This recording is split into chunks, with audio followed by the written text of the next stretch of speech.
السلام علیکم ورحمۃ اللہ وبرکاتہ. کیا حال ہے سب کا؟ الحمد للہ. نحمده ونصلی علی رسولہ الکریم. اما بعد فاعوذ باللہ من الشیطان الرجیم. بسم اللہ الرحمن الرحیم. رب اشرح لی صدری ویسر لی امری واحلل عقدۃ من لسانی یفقہوا قولی. آج انشاءاللہ جس موضوع پر میں گفتگو کروں گی وہ ثابت قدمی ہے. کس چیز پر ثابت قدمی؟ اللہ کے دین پر. اور کب تک؟ جب تک ہماری اللہ تعالیٰ سے ملاقات نہ ہو جائے، اس دنیا میں بھی اور پھر قبر کے سوالوں میں بھی، جب منکر نکیر آ کے سوال کریں گے، اور پھر جب حشر کے دن ہم اٹھائے جائیں گے. تو اللہ سبحانہ وتعالیٰ ہمیں ہر موقع پر ایمان عطا فرمائے، ایمان والوں میں رکھے اور ایمان والوں میں سے اٹھائے. نبی صلی اللہ علیہ وسلم کثرت سے ایک دعا مانگا کرتے تھے، یا مقلب القلوب ثبت قلبی علی دینک. اے دلوں کو الٹ پلٹ کرنے والے، میرے دل کو اپنے دین پر ثابت رکھ. تو جب آپ صلی اللہ علیہ وسلم سے اس دعا کی وجہ دریافت کی گئی تو آپ نے فرمایا، ہر آدمی کا دل اللہ تعالیٰ کی انگلیوں میں سے 2 انگلیوں کے درمیان ہے، جس کو چاہے ثابت رکھے اور جسے چاہے گمراہ کر دے. تو اس میں ایک امید بھی آتی ہے اور ڈر بھی لگتا ہے کہ اللہ سبحانہ تعالیٰ سے اچھی امید بھی ہے کہ اللہ تعالیٰ ہمیں ثابت قدمی عطا کرے گا، کیونکہ ہم دل سے چاہتے ہیں کہ ہم مرتے دم تک اس راستے پر ہی رہیں جو اللہ سبحانہ تعالیٰ کی طرف چاہتا ہے. اور ڈر بھی لگتا ہے کہ آزمائشیں اور مشکلات اس راستے کی بہت ہیں، کہ کہیں گھبرا نہ جائیں، اور پھر خواہشات بھی ہیں کہ کہیں کسی خواہش میں پھسل نہ جائیں. تو حفاظت اسی کی ہوتی ہے جس کو اللہ تعالیٰ اپنی حفاظت میں لے لے. حقیقت یہ ہے کہ ہم سب ہی اس ثابت قدمی کے بہت زیادہ محتاج ہیں. اب بھی آپ دیکھیں کہ اگر اللہ تعالیٰ ہمیں ہدایت نہ دیتا تو نہ ہم نماز پڑھتے، نہ نیک کام کرتے، نہ دین کی کوئی خدمت کرتے، نہ دین کا علم حاصل کرتے. تو یہی وجہ ہے کہ دین میں ثابت قدمی حاصل نہیں ہو سکتی جب تک ہمیں یہ شعور نہ ہو، جب تک ہمیں اس بات کی ضرورت محسوس نہ ہو، جب تک ہمیں اس بات کی شدید خواہش نہ ہو کہ ہمیں اسی دستے پر رہنا ہے. اور اس کے لیے ہم کبھی بھی اپنے اوپر بھروسہ نہ کریں. نبی صلی اللہ علیہ وسلم جن کی اگلی پچھلی تقصیرات معاف کر دی گئی تھی، آپ ہمیشہ اللہ سبحانہ تعالیٰ سے ثابت قدم رہنے کی دعا مانگتے تھے. اور حضرت ام سلمہ کی روایت میں آتا ہے کہ ان سے شہر بن حوشب کہتے ہیں، میں نے پوچھا کہ ام المومنین، جب آپ رسول اللہ صلی اللہ علیہ وسلم کے پاس ہوتی تو وہ کون سی دعا کثرت سے پڑھتے تھے؟ تو انہوں نے یہی دعا بتائی کہ یا مقلب القلوب ثبت قلبی علی دینک. تو اگر اللہ کے رسول صلی اللہ علیہ وسلم جن کے پاس وحی آتی تھی اور جن کے پاس یہ سارا دین آیا ہمارا، اگر وہ ثابت قدمی کی دعا کرتے تھے تو پھر ہم اپنا سوچ لیں کہ ہمیں کتنی ضرورت ہے. اگر رسول اللہ صلی اللہ علیہ وسلم اپنے بارے میں فکر مند تھے اور آپ یہ دعا کرتے تھے تو پھر ہمارا کیا حال ہے. ہم سب کو اس دعا پر ہمیشگی اختیار کرنے کی ضرورت ہے اور دل سے یہ دعا مانگنے کی ضرورت ہے. تو پہلا ایکشن پوائنٹ میں آپ کو یہ بتاؤں گی کہ آپ اپنے لیے سوچ لیں کہ کون سا ایسا وقت ہے کہ جس میں کم از کم ایک دفعہ دن میں یہ دعا ضرور پڑھ لیں.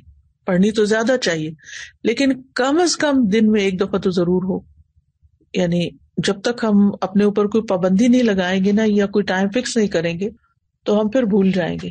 اگر آپ اس وقت بھی سوچیں کہ کیا آج آپ نے یہ دعا صبح سے پڑھی ہے، یا پچھلے ایک ہفتے میں بھی پڑھی ہے، یا پچھلے ایک مہینے میں بھی پڑھی ہے، یعنی مانگی ہے یہ دعا. نہیں مانگتے، ہم اس کی اہمیت ہی نہیں محسوس کرتے. تو مثلاً اپنے نوافل کے کسی ایک سجدے کے لیے سجدے کی کسی ایک رکعت میں باندھ لیں کہ اس رکعت میں میں نے یہ دعا لازم پڑھنی ہے، تو انشاءاللہ اللہ سبحانہ تعالیٰ ضرور توفیق دے گا، کیونکہ پہلا قدم تو انسان کو ہی اٹھانا ہوتا ہے.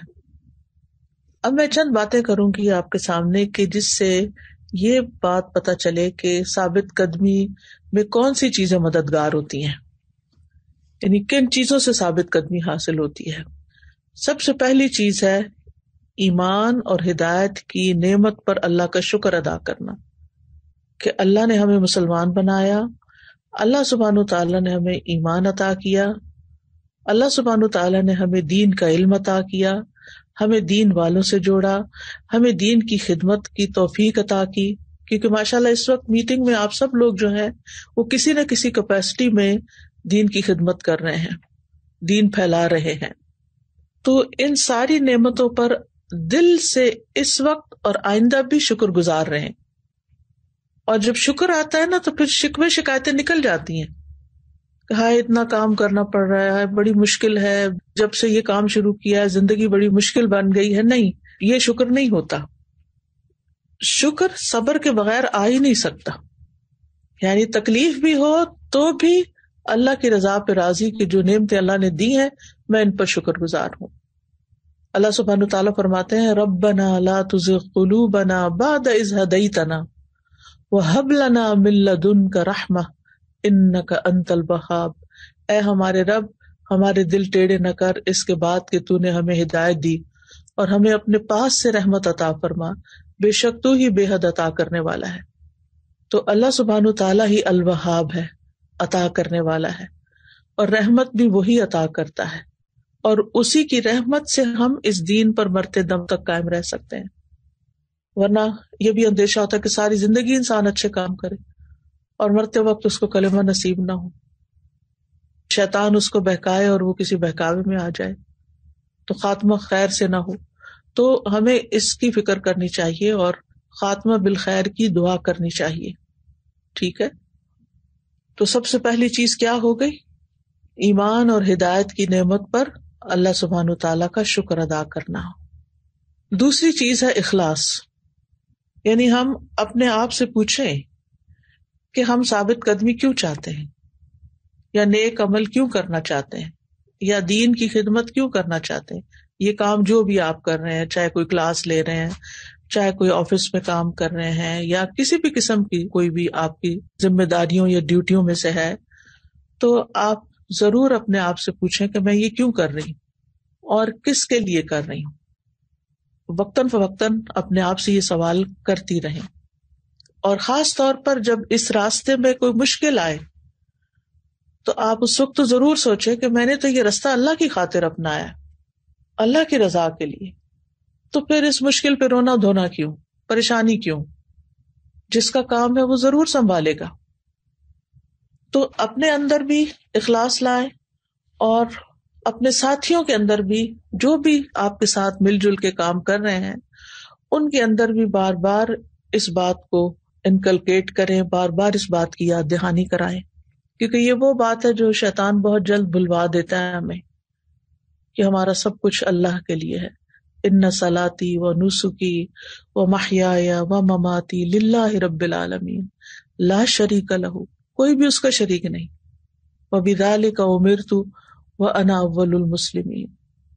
عبادت ہو یا قربانی ہو یا جینا یا مرنا، جو کچھ بھی ہو، ان سارے کاموں کو پرفارم کرنے کے لیے ہم اللہ تعالیٰ ہی کے محتاج ہیں، اور کوئی بھی اس جیسا نہیں کہ جو کسی بھی مشکل میں ہماری کوئی مدد کر سکے. تو سب سے پہلے اللہ سبحانہ تعالیٰ کی طرف رجوع، اسی کا کام، اسی سے مدد لینی ہے، اور مدد بھی وہی کرتا ہے. ان تنصر اللہ ینصرکم ویثبت اقدامکم، وہی ثابت قدمی دیتا ہے. اور یہ بھی یاد رکھیے کہ ثابت قدمی کا جو مقام ہے وہ دل ہے، دل کے اندر ثبات ہوتا ہے، ایک اطمینان ہوتا ہے، ایک یقین ہوتا ہے. اسی لیے آپ یہ دعا پڑھتے تھے نا، یا مقلب القلوب ثبت قلبی علی دینک، کہ اے دلوں کو الٹ پلٹ کرنے والے میرے دل کو اپنے دین پر ثابت کر دے، جما دے. یعنی اس دین کی محبت ہمارے دل میں بیٹھ جائے اور اس دین کے اوپر ہمارا یقین جم جائے. اور دل تو آپ کو معلوم ہے کہ الٹ پلٹ ہوتا ہے، یعنی جمنے کے بعد پھر الٹ ہو سکتا ہے، پھر جاتا ہے، نا امیدی آ جاتی ہے، مایوسی آ جاتی، پریشانی آ جاتی ہے، فکر مندی آ جاتی ہے. تو اس لیے بار بار دعا مانگنے کی ضرورت رہتی ہے. یعنی جتنے بھی چیلنجز آتے ہیں زندگی میں، اور خاص طور پر دو چیزیں، ایک خواہشات اور ایک شبہات. اپنے اوپر کبھی ڈاؤٹ ہونے لگتا ہے، کبھی اس کام پہ ڈاؤٹ ہونے لگتا ہے، کبھی ساتھیوں پہ ہونے لگتا ہے، پتہ نہیں یہ سب کچھ کیا ہے. تو یہ دو چیزیں جو ہیں ان کے بارے میں خاص طور پر فکر مند رہنا ہے، اپنا جائزہ لینا ہے کہ میری خواہشات کیا ہیں، کیونکہ یہ خواہشات بعض اوقات انسان کو بھڑکاتی ہیں اور ان کے ساتھ انسان پھسل جاتا ہے. تو ہمیں مضبوط دل کی ضرورت ہوتی ہے. دوسرا یہ کہ جو شکوک و شبہات ہیں، ڈاؤٹس ہیں، تو جب دل مضبوط ہوگا تو دین کے بارے میں، دین کے کام کے بارے میں، اپنی ذمہ داریوں کے ادا کرنے کے بارے میں پھر ڈاؤٹس کا مقابلہ کر سکیں گے آپ انشاءاللہ. تو ہم نے دو چیزوں کا خاص طور پر مقابلہ کرنا ہے اور ان کے پھندے میں آنے سے بچنا ہے. یہ اس طرح خاموشی کے ساتھ کریپ ان ہو جاتے ہیں کہ انسان کو پتہ بھی نہیں چلتا. پھر یہ ہے کہ ثابت قدمی حاصل کرنے کے لیے قرآن مجید کے ساتھ مضبوط تعلق. آپ کہیں گے یہ تو ہمیں پہلے سے ہی پتہ ہے. پتہ ضرور ہے، لیکن دیکھنا یہ کہ پریکٹیکلی ہم کیا کر رہے ہیں. کیونکہ قرآن مجید اللہ تعالیٰ کی مضبوط رسی ہے، نور مبین ہے. جو اس کو تھام لیتا ہے تو اللہ تعالیٰ اس کی حفاظت کرتا ہے، جو اس کی پیروی کرتا ہے اللہ تعالیٰ اس کو نجات دیتا ہے. اور جو قرآن کی طرف دعوت دیتا ہے لوگوں کو تو اس کو صراط مستقیم کی طرف ہدایت بھی ملتی ہے، ثابت قدمی بھی ملتی ہے. تو پھر یہ ہے کہ ہم قرآن کے ساتھ کیا معاملہ کریں کہ وہ ہمارے لیے ثابت قدمی کا ذریعہ بنے. پتہ تو ہے ہمیں، تعلق بھی ہے، ہم قرآن ہی کی خاطر تو سارے جمع ہوئے. الہدا بنا ہی قرآن کی خدمت کے لیے. لیکن پھر کیا وجہ ہے کہ ہمارے اپس اینڈ ڈاؤن آتے رہتے ہیں اور ہم کبھی کام میں بہت ایفیشینٹ ہوتے ہیں اور کبھی دل چھوڑ بیٹھتے ہیں اور کبھی بدگمان ہونے لگتے ہیں اور کبھی ڈھیلے پڑنے لگتے ہیں. پھر کیا کریں کہ ثابت قدمی ہو ہمیں اور ہم پورے یقین کے ساتھ، پوری یکسوئی کے ساتھ، پورے شوق کے ساتھ، جذبے کے ساتھ، اخلاص کے ساتھ یہ سب کچھ کرتے رہیں جس کے کرنے کا ہم وعدہ کرتے ہیں اپنے اندر، اپنے ساتھ. کیونکہ الہدا میں کوئی اور تو آپ سے اوتھ نہیں لیتا. جو بھی الحمدللہ سٹاف ہے، جو بھی کام کر رہے ہیں، تو ان سے کوئی عہد نامہ تو نہیں لیا گیا نا کہ آپ ضرور یہ کام کریں گے. آپ کا تو اپنا عہد اپنے رب کے ساتھ ہے. تو ثابت قدمی کے لیے بڑا ضروری ہے کہ قرآن مجید کے ساتھ ایسا تعلق جو مستقل بنیادوں پر ہو، چاہے تھوڑا ہو، یعنی مضبوط بنیادوں پر تعلق، چاہے تھوڑا تھوڑا کیوں نہ ہو. سورۃ فرقان میں آتا ہے وَقَالَ الَّذِينَ كَفَرُوا لَوْلَا نُزِّلَ عَلَيْهِ الْقُرْآنُ جُمْلَةً وَاحِدَةً كَذَلِكَ لِنُثَبِّتَ بِهِ فُؤَادَكَ وَرَتَّلْنَاهُ تَرْتِيلًا. اور ان لوگوں نے کہا جنہوں نے کفر کیا، یہ قرآن اس پر ایک ہی بار کیوں نہیں نازل کر دیا گیا، یعنی سارا کٹھا کیوں نہیں آ گیا. اسی طرح ہم نے اتارا، نہیں تھوڑا تھوڑا کر کے، تاکہ ہم اس کے ساتھ تیرے دل کو مضبوط کریں. اور ہم نے اسے ٹھہر ٹھہر کے پڑھا، خوب ٹھہر کے پڑھنا. یہ ہے ثابت قدمی کا ذریعہ، ٹھہر ٹھہر کے تھوڑا تھوڑا. وَرَتَّلْنَاهُ تَرْتِيلًا. اچھا، جب ترتیل کی بات ہوتی ہے تو ہماری ساری توجہ تجوید پہ چلی جاتی ہے اور ہم اس کے مخارج اور حروف اور الفاظ اس کے اوپر سارا فوکس کر لیتے ہیں. تو وہ تو پھر دل کی ثابت قدمی کا ذریعہ نہیں بنتا نا. اس طرح اس میں تو ہماری ساری توجہ فوکس کسی اور چیز پہ ہوتا کہ ہم زیادہ بہتر سے بہتر کیسے پڑھیں. تو یہ تو مطلوب نہیں ہے. یہاں مطلوب کیا ہے کہ ہم اس کو تھوڑا تھوڑا کر کے اس میں غور و فکر کریں، اس میں تدبر کریں، اس کو سمجھیں اور اپنی زندگی میں اس کے اثرات محسوس کریں. اس کے لیے ایک تو جیسے آپ لوگ فہم القرآن کا کورس کرتے ہیں مثلاً، یا کرواتے ہیں، تیز سارا ترجمہ 1 مہینے میں پڑھ لیا، 6 مہینے میں پڑھ لیا، سال میں پڑھ لیا، بات ختم ہو گئی، کورس کر لیا، سرٹیفکیٹ مل گیا، نہ ملے تو رونا دھونا بھی ڈال دیتے ہیں. دوسرا ہے تعلیم القرآن، جس میں ہم پھر ایک کورس کرتے ہیں اور کوئی سال میں کر لیتا ہے، کوئی 1.5 سال میں، کوئی آگے پیچھے جیسے بھی ہو. لیکن وہ تو بس ایک پوری کوشش تھی نا کہ ایک دفعہ پورا قرآن سمجھ میں آ جائے. تو پھر یہی تو بس نہیں نا، اس کے آگے کا بھی سفر جاری رکھنا ہے. اور وہ سفر کس طرح جاری رکھنا ہے؟ تدبر کے ساتھ تھوڑا تھوڑا. اب میں نے 30ویں پارے سے تدبر کا کورس شروع کیا تھا اور اب اس وقت ہم 25ویں پارے پر ہیں، 25واں ختم ہونے والا ہے. اور اس میں کوئی رش نہیں کیا جاتا، تھوڑا تھوڑا کر کے اور ریپیٹڈلی ترجمہ، پھر مائنڈ میپس کے ساتھ سمجھنا، پھر تلاوت، پھر تفسیر، پھر غور و فکر، پھر اس میں جو کتاب ہے قرآن تدبر و عمل، اس کے نکات. تو اگر آپ لوگ جیسے سٹاف ہیں تو اس طرح کے کورسز اپنے لیے رکھیں، 1 ویک کر لیں. میں نے اس کو 2 ویک رکھا ہوا، ویکینڈ پہ، سیٹرڈے سنڈے. اس سے مجھے خود کو بہت فائدہ ہوا ہے. یعنی ان صورتوں کو جو آخری پارے کی ہوتی ہیں، بعض اوقات ہم تیزی سے پڑھ جاتے ہیں کہ کورس مکمل کرنا ہے، ٹائم پورا کرنا ہے، لیکن تھوڑا تھوڑا کر کے غور و فکر کے ساتھ ایک کے بعد ایک پارہ جب پڑھایا ہے تو اس سے اپنے اندر دل کا جماؤ اور ثابت قدمی اور قرآن کے لیے جو ایک کریونگ ہوتی ہے، ایک تھرسٹ ہوتی ہے، ایک کمی سی محسوس ہوتی ہے اس کے بغیر، اس کو بہت فائدہ ہوا ہے. تو میں آپ سب کو یہی ریکمینڈ کروں گی کہ جیسے بھی ممکن ہو اس کو باقاعدہ رجسٹر کریں، تاکہ جیسے کورسپونڈنس کورس کے ذریعے یا ایس ایم سی کے ذریعے یا جو اور طریقے آپ کے موجود ہیں، تو جو اسٹاف ہے وہ اپنی قابلیت کو بڑھانے کے لیے اور قرآن مجید سے مضبوط تعلق کہ ہمارا دل جو ہے وہ دین کے اوپر جمع رہے، چاہے شادی ہو جائے یا بچے ہو جائیں یا ہمارے بچوں کے بچے ہو جائیں یا زندگی کی اور مصروفیات ہوں، لیکن قرآن سے ہمارا تعلق نہ ٹوٹے. اور اب تو ماشاءاللہ آن لائن ہر چیز ہو گئی ہے اور بھی آسانیاں ہو گئی ہیں، تو کوئی مسئلہ نہیں ہے. تو اس لیے بہت ضروری ہے کہ ہم اپنے لیے کوئی ایسا پلان رکھیں.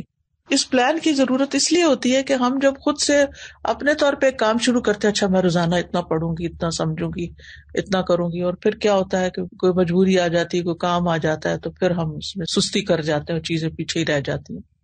لیکن جب کسی نے ہمیں باندھا ہوتا ہے یا ہم کسی کے ساتھ بندھے ہوتے ہیں تو پھر ایک سپورٹ ملنے کی وجہ سے آسانی ہو جاتی ہے. تو ایک تو یہ کام آپ نے کرنا ہے. دوسرا یہ ہے کہ جس دین پر ہم ایمان رکھتے ہیں، جس قرآن پر ہم ایمان رکھتے ہیں اور جو کچھ ہم پڑھتے ہیں اس پر عمل، یہ ثابت قدمی کا ذریعہ ہے. کیونکہ جب تک ہمارا عمل درست نہ ہو اس وقت تک قرآن کے پڑھنے کی وہ حلاوت دل میں نہیں آتی، بلکہ ایک گلٹ رہتی ہے، ایک ندامت سی پیدا ہوتی رہتی ہے. قرآن تو یہ کہتا ہے اور میں یہ کر رہی ہوں. یا تو قرآن چھوٹ جاتا ہے تو یا پھر ہماری بری عادتیں چھوٹ جاتی ہیں. اور فتنے تو آپ کو معلوم ہے کہ دن بہ دن بڑھتے ہی جا رہے ہیں. رسول اللہ صلی اللہ علیہ وسلم نے بھی فرمایا تھا، ان فتنوں سے پہلے پہلے جو تاریک رات کے حصوں کی طرح ہوں گے، نیک اعمال کرنے میں جلدی کرو. ان فتنوں میں صبح کو آدمی مومن ہوگا اور شام کو کافر، یا شام کو مومن ہوگا تو صبح کو کافر. اپنا دین دنیاوی سامان کے عوض بیچتا ہوگا، یعنی دنیا حاصل کرنے کے لیے دین چھوڑ دے گا. تو ہمیں اللہ سبحانہ تعالیٰ سے ثابت قدمی مانگنی بھی ہے اور اس کے لیے قرآن مجید سے تعلق بھی قائم کرنا ہے. اور ویسے بھی ہم جانتے ہیں کہ جیسے سورۃ ابراہیم میں آتا ہے، یثبت اللہ الذین آمنوا بالقول الثابت فی الحیاۃ الدنیا وفی الآخرہ ویضل اللہ الظالمین ویفعل اللہ ما یشاء. اللہ ان لوگوں کو جو ایمان لائے پختہ بات کے ساتھ خوب قائم رکھتا ہے. یہ پختہ بات کون سی ہے؟ لا الہ الا اللہ ہے، قرآن مجید ہے، القول الثابت جس کو کوئی زوال نہیں. تو دنیا کی زندگی میں بھی اسی سے ثابت قدمی ہے اور آخرت میں بھی، قبر میں بھی. اور اللہ ظالموں کو گمراہ کر دیتا ہے اور اللہ کرتا ہے جو وہ چاہتا ہے. تو ہمیں اپنے نفس پہ ظلم نہیں کرنا، اپنے آپ پہ ظلم نہیں کرنا، تاکہ ہم اس سے پورا فائدہ اٹھا سکیں، ثابت قدمی حاصل کر سکیں. تو گویا اللہ تعالیٰ خیر اور عمل صالح کے ساتھ قرآن کے ساتھ ثابت قدمی عطا کرتا ہے. اور پھر کس طرح ہوتا ہے پریکٹیکلی یہ؟ اللہ تعالیٰ ایمان بڑھانے والے اسباب پیدا کر دیتا ہے.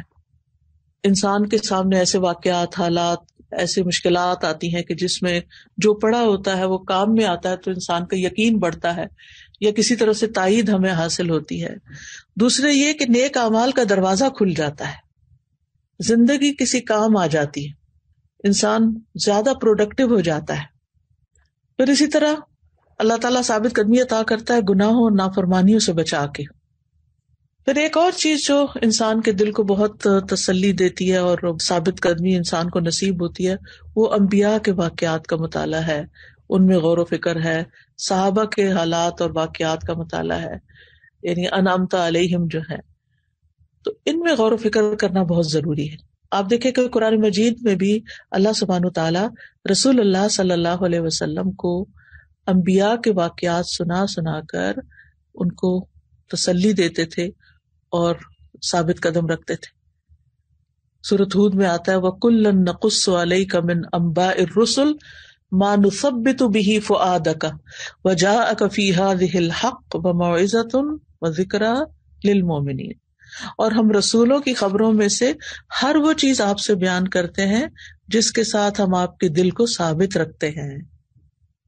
تو یہ آیت واضح دلیل ہے کہ انبیاء کے حالات اور اس کے بعد بھی پھر سلف صالحین کی جو زندگی کے حالات ہیں وہ دل کو جما دیتے ہیں. تو اس لیے کوئی نہ کوئی چیز، کوئی نہ کوئی کتاب، لیکچر، مسلم ہیروز کے نام سے جو سبجیکٹ ہم نے انٹروڈیوس کیا ہوا ہے، اس میں سے ضرور آپ پڑھتے ہیں. قرآن مجید پڑھیں گے تو رسولوں کے واقعات تو آتے جائیں گے ساتھ ساتھ، لیکن اس کے علاوہ جو واقعات ہیں صحابہ کے اور نیک لوگوں کے، ان کا مطالعہ ضرور شامل کر لیں. کوئی نہ کوئی کتاب، کوئی نہ کوئی چیز، کسی نہ کسی طرح اس سے ضرور وابستہ رہیں. اس سے بہت فائدہ ہوتا ہے.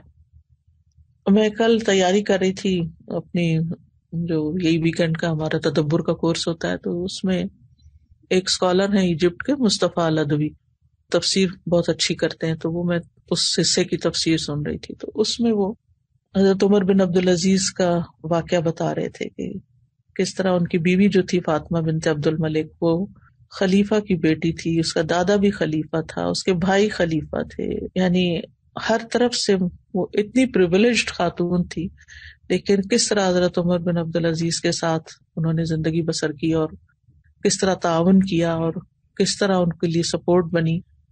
یعنی جس عورت کو اللہ تعالیٰ نے اتنا کچھ دیا، یعنی کس طرح کی زندگی بسر کرنے پر وہ راضی ہو گئی.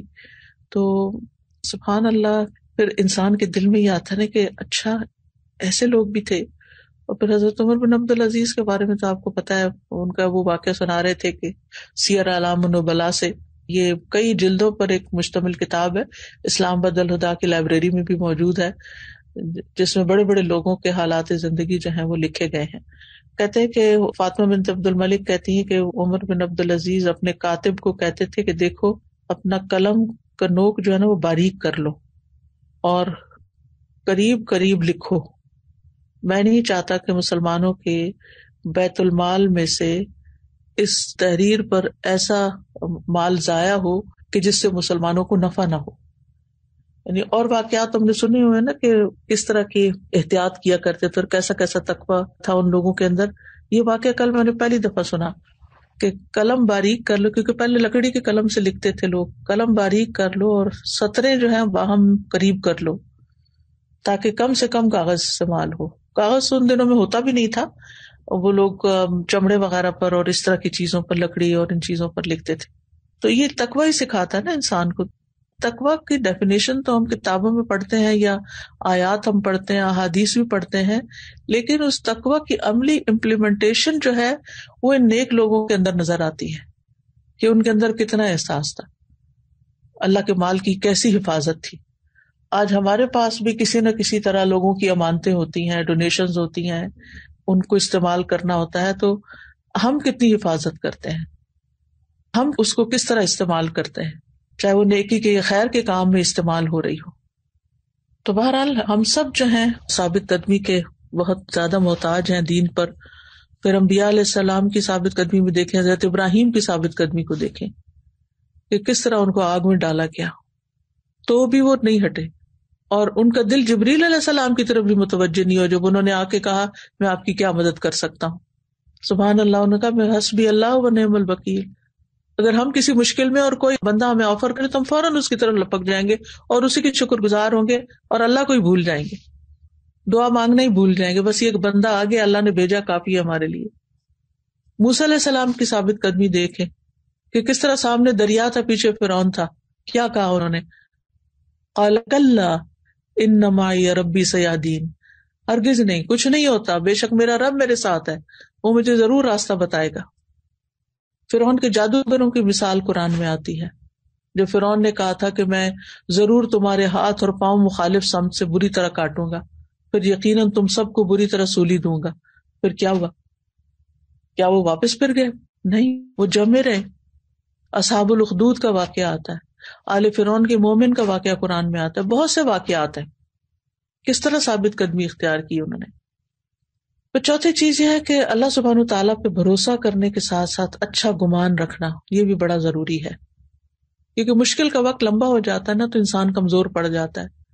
شیطان انسان کو اکساتا اور بھڑکاتا ہے، وسوسے ڈالتا ہے اور کہتا ہے دیکھو تم کتنا صبر کر لیا تم نے، اور جتنا جتنا وقت گزرتا ہے اتنا اتنا انسان کی مشکل بڑھتی چلی جاتی ہے.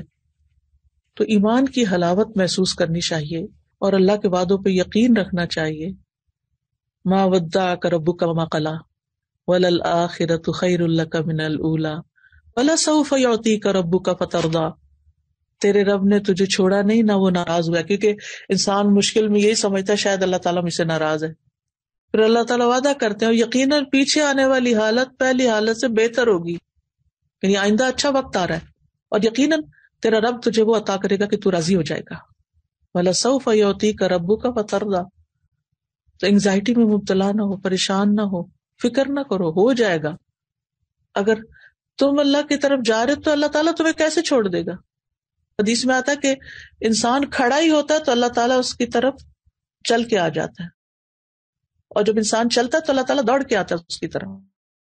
تو جتنا جتنا اللہ پہ بھروسہ بڑھتا جائے گا، ثابت قدمی بھی بڑھتی جائے گی، اجنبیت ختم ہو جائے گی، وحشت اور تنہائی مانوسیت میں تبدیل ہو جائے گی، غم جو ہے وہ خوشی میں بدل جائے گا، کہ آپ کو یہ احساس ہوگا کہ آپ اس راستے میں اکیلے نہیں، اور لوگ بھی آزمائے گئے، پیغمبروں میں سے آزمائے گئے، حضرت یعقوب کی آزمائش، اور بھی کوئی اولاد کی طرف سے، کوئی کسی طرف سے، لیکن سب کا انجام اچھا ہوا. تو اللہ سے حسن ظن رکھنا اور شیطان کے وسوسوں سے بچنا بہت ضروری ہے. پھر یہ بھی سوچا کریں کہ اللہ نے آپ کو چنا ہے اپنے دین کے لیے، تو چنے ہوئے بندوں میں سے اپنے آپ کو محسوس کریں. تو اللہ تعالیٰ دین کی نعمت انہی کو عطا کرتا ہے جن سے وہ محبت کرتا ہے. من یرد اللہ بہ خیرا یفقہہ فی الدین. اور پھر یہ ہے کہ صبر، کیونکہ سیدھے راستے پہ جمنے کے لیے صبر چاہیے ہوتا ہے. اللہ کے فیصلوں پہ صبر، اللہ کی تقدیر پہ صبر. تو صبر کرنے سے اللہ کی مدد بھی آتی ہے، ثابت قدمی بھی نصیب ہوتی ہے. وہ جالوت کے لشکر کا مقابلہ کرنے کے لیے طالوت اور ساتھیوں نے کیا پڑھا تھا؟ قالوا ربنا افرغ علینا صبرا وثبت اقدامنا وانصرنا علی القوم الکافرین. تو جب صبر آتا ہے تو پھر انشاءاللہ ثابت قدمی بھی آئے گی اور اللہ کی مدد بھی آئے گی. تو اللہ تعالیٰ سے دعا ہے کہ اللہ تعالیٰ ہمیں ثابت قدمی عطا کرے ہر معاملے میں، اور جس رستے پہ ہم چل رہے ہیں اس سے کبھی بھی دور نہ ہو. تو اس کے فائدے کیا ہوں گے انشاءاللہ؟ کہ آپ کے حوصلے مضبوط ہوں گے، آپ کا توکل بڑھ جائے گا اللہ تعالیٰ پہ، شیطان آپ سے دور بھاگے گا، اور جب اللہ کے طرف چلتے ہوئے موت آئے گی تو انشاءاللہ موت بھی اچھی آئے گی، اور موت کے بعد کے مرحلے آسان ہو جائیں گے. فرشتوں کے سوالات کے وقت بھی ثابت قدمی نصیب ہوگی انشاءاللہ، اور قیامت کے دن بھی انشاءاللہ ثابت قدمی حاصل ہوگی. تو اللہ تعالیٰ سے دعا ہے کہ اللہ سبحانہ وتعالیٰ ہمیں ثابت قدمی عطا فرمائے، اور ہم جو کام کر رہے ہیں اس کے اوپر جمے رہیں اور اس کو چھوڑنے کا کبھی بھی نہ سوچیں. السلام علیکم استاذہ. آج جو ثابت قدمی پہ بات ہوئی تو بہت ریلیونٹ ٹاپک ہے اور بہت زیادہ دل کو لگا، جیسے کلوز ٹو دا ہارٹ. تو میں اس میں یہ سوچ رہی تھی کہ ثابت قدمی، جیسے کہ سارے پوائنٹس تھے میں نے سارے لکھے، اور مجھے جو چیز ہیلپ کرتی ہے کہ شروع سے ظاہر ہے جس کا دل اللہ کے لیے مائل ہو جائے تو اس کے لیے اللہ تعالیٰ، جیسے آپ نے کہا کہ ایک قدم لیں تو اللہ تعالیٰ دوڑ کے آتے ہیں. تو ایسے لوگوں کا ساتھ ہونا بھی بہت ضروری ہے جو کہ مجھے موٹیویٹڈ رکھیں.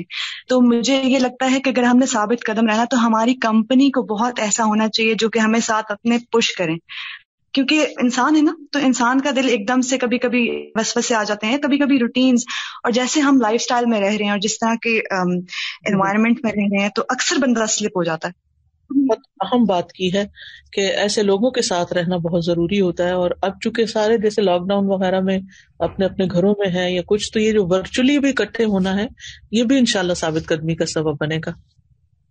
جی اساتذہ جی، یہ تھا کہ جیسے ان دنوں میں، کووڈ کے دنوں میں خاص طور پہ جو آپ کی کتابیں ہیں نا، مجھے یوں لگتا ہے کہ انہوں نے بہت فائدہ دیا ہے ہمیں بھی اور عام لوگوں کو بھی. جیسے آپ کے شارٹ کورسز تھے فقہ القلوب کے حوالے سے، پھر جو ہے عین الشاکرون، یہ سب چیزیں ہم لوگ الحمدللہ کرواتے بھی رہے ہیں ان دنوں میں. اور جیسے سب دل پریشان تھے نا، تو ان چھوٹی چھوٹی کتابوں سے، چھوٹے شارٹ کورسز سے بہت زیادہ فائدہ ہوا ہے.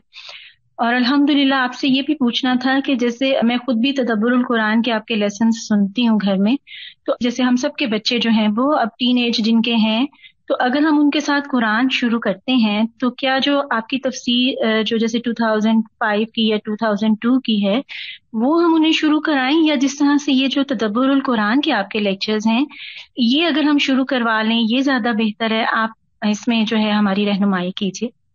تدبر کے جو لیکچرز ہیں نا یہ ذرا تھوڑے لینتھی بھی ہیں اور ان میں ذرا ڈیپتھ ہے، تو اگر 2007 سے شروع کریں تو زیادہ بہتر ہوگا انشاءاللہ. آج آپ نے دعا شیئر کی یا مقلب القلوب ثبت قلبی علی دینک، اور میں استاذہ جی یہ بتانا چاہتی ہوں کہ ہم نے جب کلاس سٹارٹ لی تقریباً 11 سال پہلے، تو ہم نے قرآنی اور مسنون دعائیں یاد کی ساری ترجموں کے ساتھ الحمدللہ. لیکن اس سال استاذہ جی جو محسوس ہوا ہے نا، جب دل سے نکلنا شروع ہوئی ہیں، جب چلتے چلتے لگا ہے کہ آپ بھاگتے بھاگتے ایک دم سلو ہوتے جا رہے ہیں، پھر آپ کھسٹنا شروع ہو گئے ہیں، پھر آپ رینگنا شروع ہو گئے ہیں. تو پھر استاذہ جی جب یہ دعائیں الحمدللہ پڑھی ہیں تو تب احساس ہوا ہے کہ اللہ تعالیٰ نے کتنی بڑی نعمت ہم مسلمانوں کو دی ہوئی ہے کہ ہمارے دلوں کو اللہ تعالیٰ تھام لیتے ہیں. تو نقطہ یہی ہے کہ جو بھی مانگے دل سے مانگے. تو سادہ جی ایک تو یہ کہ جو آپ نے ابھی کہا نا کہ شکر صبر کے بغیر نہیں آتا، تو یہ بعض اوقات ہوتا ہے نا کہ کوئی ایک جملہ انسان کو کتنا اس کی گتھیاں سلجھا دیتا ہے اور اس کی کئی کنفیوژنز دور کر دیتا ہے.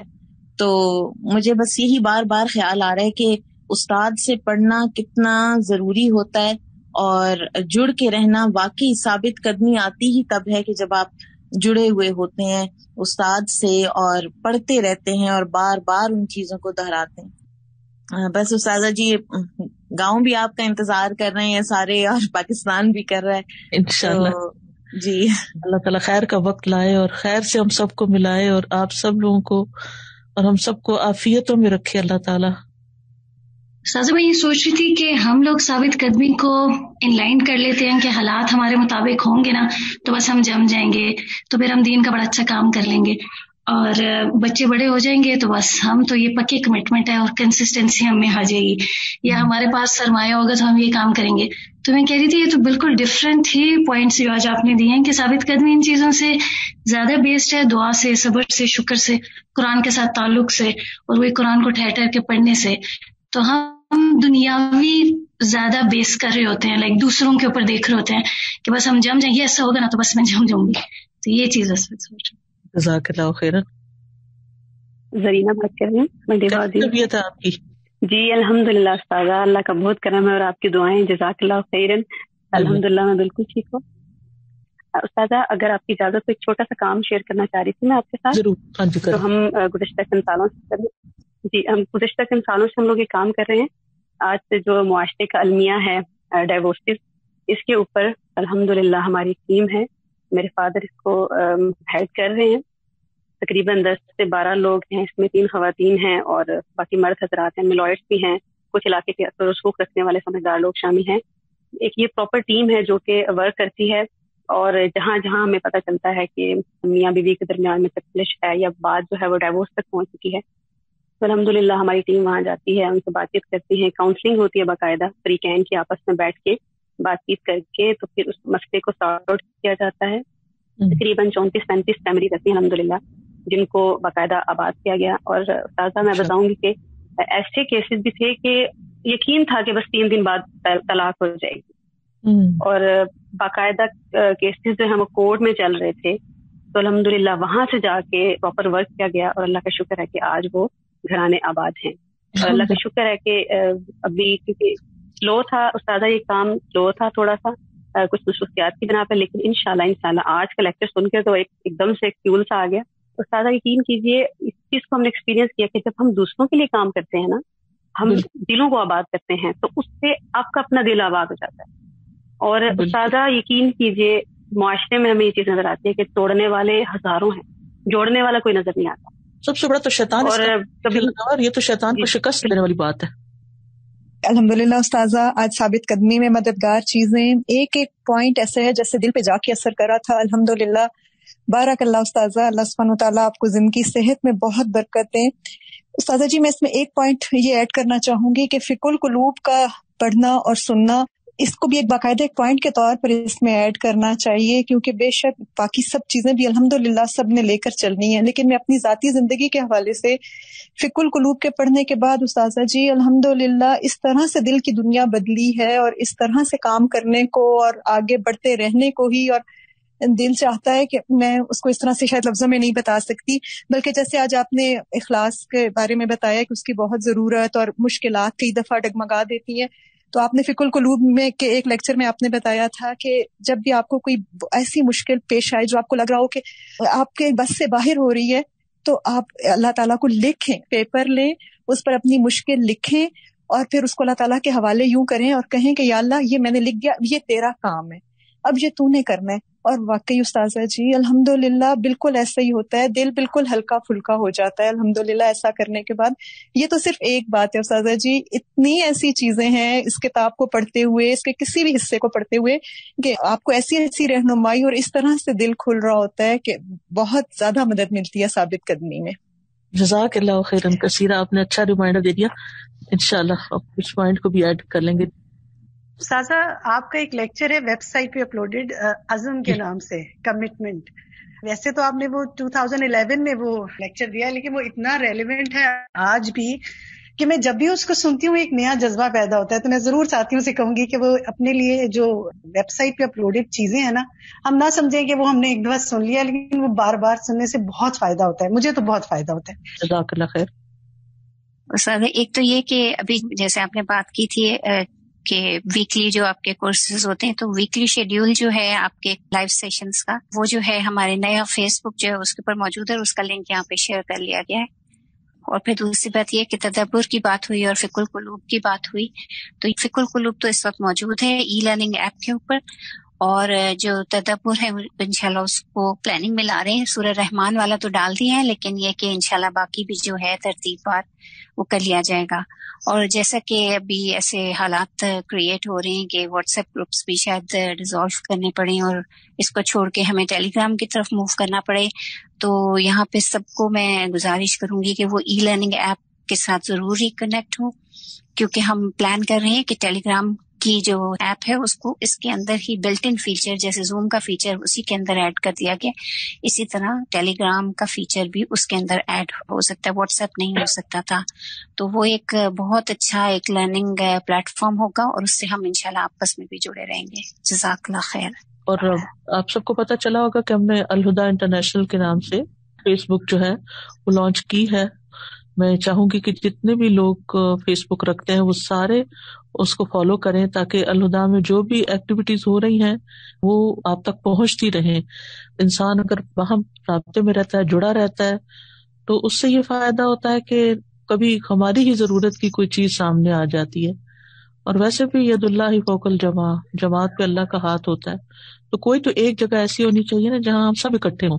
اس میٹنگ میں آپ لوگ ہیں، اگلی میٹنگ میں کوئی اور ہوگا، پھر کوئی اور، لیکن اگر وہ سارے ایک پلیٹ فارم پہ بھی جمع ہے تو اس کی برکت بہت ہوتی ہے. تو میں آپ سب سے یہ ریکویسٹ کروں گی کہ آپ سب اس پیج کو، جس کا لنک یہاں میرا خیال ہے جی استاذہ وہ جو ویکلی شیڈیول ڈالے وہ وہیں پہ جو اسی کا ہی لنک شیئر کیا. جی ہاں جی استاذہ بس مجھے یہ پوچھنا تھا کہ جیسے بھی آپ نے ثابت قدمی کے پوائنٹ شیئر کیے، اور ویسے بھی مجھے لگتا ہے کہ جیسے چھوٹے چھوٹے ٹارگٹس اور ٹائم ٹیبل بناتی رہتی ہوں. میں نے تھوڑا سا آپ کے پہلے بھی لیکچرز کے ساتھ کہ میں نے ریڈنگ کو اتنا ٹائم دینا ہے، یہ قرآن سننے کا ہے، یہ میں نے واک کرنی ہے، بٹ استاذہ ایک دن وہ اچیو ہو جاتی ہے، کبھی وہ انتھوزیازم نہیں ہوتا، وہ فریشنس نہیں ہوتی. اگر تہجد کے وقت بھی اٹھوں گی تو بس ایسے لگتا ہے کہ ڈلنس ہے، وہ روح نہیں آتی ان چیزوں میں، اور کبھی کبھی آ جاتی ہے. تو کیسے اس کو اوور کم کریں کہ وہ اسی انتھوزیازم سے، اسی فریشنس سے، جیسے ہمیں فجر کی ہیبٹ ہے تو وہی فریشنس ہم اگر گھنٹہ پہلے لانا چاہیں تو وہ نہیں آتی، یا کچھ چیزیں جب ہم ایڈ کرتے ہیں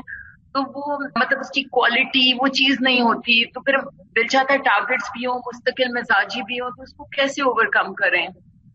اس میں یہ ہے کہ ایک ایک چیز کو لیں ون بائی ون، اور چاہے دل نہ بھی چاہ رہا ہو تو اس کو چھوڑے نہیں، کیونکہ اللہ سبحانہ و تعالیٰ کو وہ چیز زیادہ پسند ہے جو مستقل طور پر ہو، چاہے تھوڑی ہو.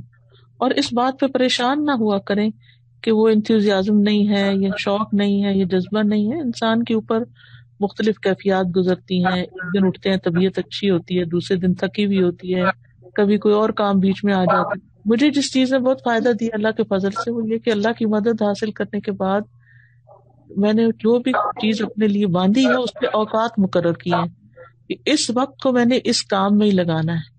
تو الحمدللہ پھر وہ ٹارگٹ عجیب ہو جاتے ہیں. میں نہیں کہتی کہ وہ بہت ہی شاندار طریقے سے ہی ہوتے ہوں گے، اللہ تعالیٰ قبول کرے جس بھی طرح، لیکن یہ کہ جیسے ایک انسان ڈوب رہا ہوتا ہے نا تو وہ رسی نہیں چھوڑتا جس کے ساتھ اس کو پکڑ کے باہر نکلنا ہے. تھک بھی جائے کچھ بھی کرے تو وہ اسے پکڑے رکھتا ہے، کیونکہ اس کی نجات کا نثار اس پر ہے.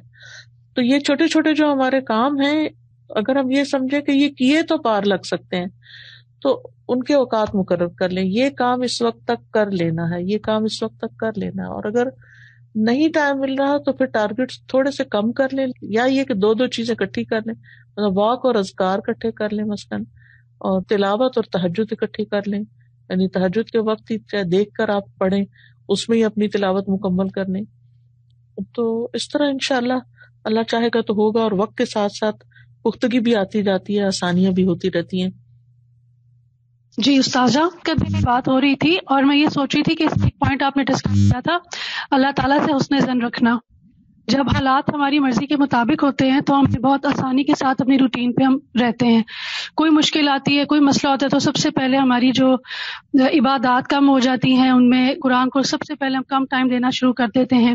تو میں یہ سوچ رہی تھی کہ اللہ تعالیٰ سے جب حسن ظن ہوگا کہ یہ مشکل آئی ہے تو انشاءاللہ اللہ ہی اس کو دور کرے گا، تو پھر ہمیں ثابت قدم رہنے میں کوئی مشکل نہیں ہوگی. اور جب ہم دین کا کام کر رہے ہوتے ہیں اس ٹائم بھی جب مشکل حالات آتے ہیں تو میں تو ہمیشہ اپنے آپ کو یہ سوچ کے موٹیویٹ کرتی ہوں کہ یہ اللہ کے دین کا کام ہے، یہ کبھی نہیں رکے گا، یہ صدیوں سے ہو رہا ہے اور ہوتا رہے گا. میں نہیں کروں گی تو کوئی اور کر لے گا. تو یہ جو جملہ ہے میں نہیں کروں گی کوئی اور کر لے گا، یہ مجھے ہمیشہ موٹیویٹ کرتا ہے بہت. جزاک اللہ خیر. آج ویسے اتفاق سے ہم ثابت قدمی پہ ہی بات کر رہے تھے، تو بچیوں کو بھی ہم یہ بتا رہے تھے کہ ذکر اور شکر زیادہ سے زیادہ ہو تو صبر پہ بھی جمائے رکھے. لیکن ہم جیسے دوسروں کو تو موٹیویٹ کر لیتے ہیں، تو میرے اپنے اندر جو چیز چلتی ہے نا کہ ہم اپنے آپ کو بھی جما کے رکھے ہوتے لیکن ہم اپنے بچوں کے ساتھ وہ چیز نہیں کر پا رہے ہوتے. چاہے ہم جتنا مرضی ان کو بھی لے کر آ رہے ہوتے، ان کو آیتیں بھی سناتے ہیں، ماشاء اللہ آپ کا لیسن بھی میرے بچے بہت شوق سے سنتے ہیں، اور آپ کا مطلب کہ باتیں بھی مطلب کہ ان کا اثر بھی کرتی ہیں، لیکن پھر اس کے باوجود وہ اس چیزوں کے اوپر دوبارہ نہیں آتے. بچے ہیں وہ ابھی صرف ایک مرحلے سے گزر رہے ہیں، ابھی وہ وقت لیں گے، تو مایوس نہ ہو، اچھی امید رکھیں، دعا کرتی رہیں اور اچھا کام ان کے ساتھ جاری رکھیں.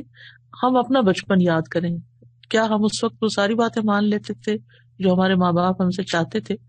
کرتے تھے پھر بھول جاتے تھے، کرتے تھے پھر بھول جاتے تھے. یہ لرننگ پروسیس ہوتا ہے، انشاءاللہ ایک وقت آئے گا وہ بھی اس پہ آ جائیں گے. استاذہ، میں اپنی لائف کا ایک چھوٹا سا ایکسپیرینس شیئر کرنا چاہتی ہوں. لاسٹ ایئر میری شادی ہوئی تھی، تو میں پاکستان سے ہوں اور بحرین آئی ہوں شادی کر کے. تو اپنا ملک چھوڑا، اپنے ماں باپ بہن بھائی سب، اپنا پروفیشن ہر چیز. تو میں لیکچرر تھی پاکستان میں، تو یہاں پر آئی تو آتے ہی لاک ڈاؤن ہو گیا جسٹ آفٹر 1 month جب میں بحرین آئی ہوں.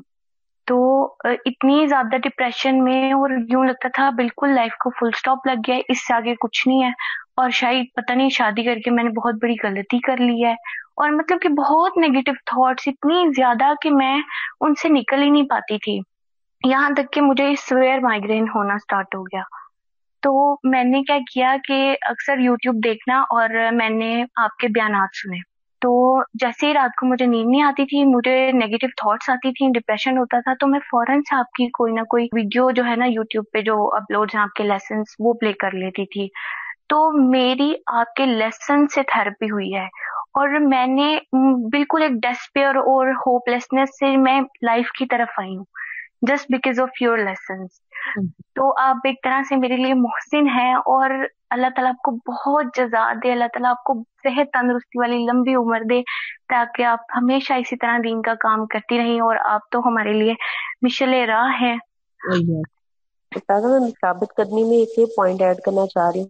دیکھیں جیسے ہم گھر کے معاملات چیزوں میں ہم اتنا الجھے ہوتے ہیں کہ الوداع کو بھی ٹائم دے رہے ہیں، اور لیکن جو ہماری ذاتی عبادات بھی جو ہم نے پلان ٹارگیٹ کیے ہوتے ہیں یا نیا کچھ سیکھنا چاہ رہے ہوتے ہیں وہ ہم نہیں کر پا رہے ہوتے، ہمیں بھی پش کرنے کی ضرورت ہوتی ہے.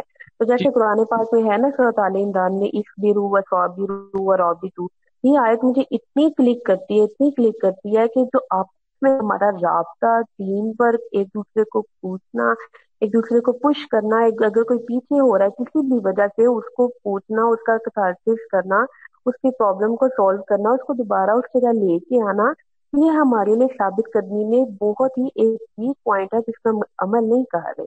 جی بالکل صحیح ہے آپ کی بات. ایک دوسرے کو تھامنا اور ایک دوسرے کی خیرخواہی، اللہ کی خاطر ایک دوسرے سے محبت اس چیز کا تقاضا کرتی ہے. اللہ سبحانہ تعالیٰ ہمیں اپنے فرائض پورے کرنے کی توفیق دے. جزاکم اللہ خیرن. استاذہ آپ کو بہت بہت شکریہ. یاسمین بول رہی ہوں.